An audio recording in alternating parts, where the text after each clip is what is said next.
What do you call a traffic jam in Ohio? That's a line of 10 cars waiting to pass a tractor.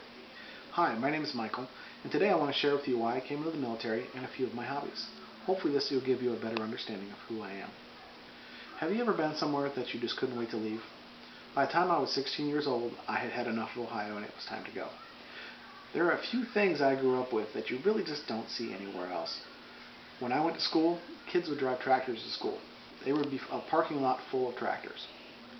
And in the fall, during deer season, it was treated as a national holiday. People would take off either 1 or 2 days or up to an entire week to go deer hunting. But the thing that probably annoyed me the most was the snowfall. We could get more snow in one night than Northwest Florida sees in an entire decade. But the reason I decided to come into the military, it really didn't have a lot to do with all of those. It was more of a commitment to really finding myself and to getting out there and doing something different. According to nationalpriorities.org, Ohio ranked 27th in 2010 for the number of military recruitment of eligible adults. 2.8% of all military recruitment came out of Ohio that year. And in the national census in 2010 had over 900,000 registered military veterans coming from Ohio from 2006 to 2010. Now that I've told you a little bit about where I grew up and why I came into the military, I'd like to tell you about the hobbies that I try to do in my free time. Some of my escape methods from when I was a kid have followed me through these years and become hobbies. I'm an avid video game player and I love to pass that on to my children. The University of California, Santa Cruz, recently listed the average age of a gamer was 34 years old. This number seems to follow me as I get older. I can't quite figure out why. But both of my kids have been playing video games since they were in diapers. That's something we all enjoy playing together and doing.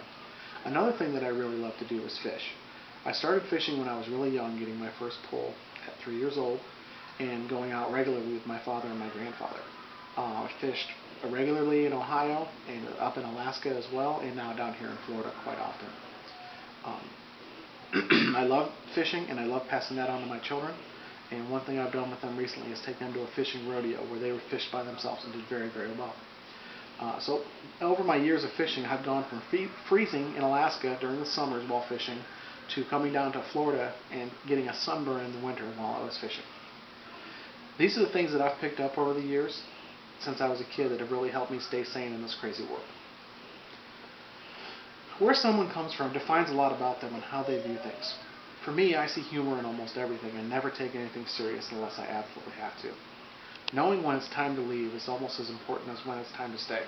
I've taken my favorite things with me for those years and developed them into hobbies that I love to pass on to my children.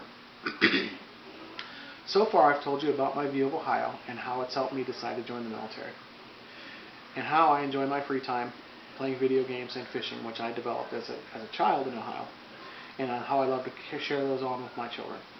I hope this has given you a little insight into my life and given you all a chance to chuckle at Ohio like I do, and see inside some of those hobbies, which keeps me just a little bit off kilter from everybody else.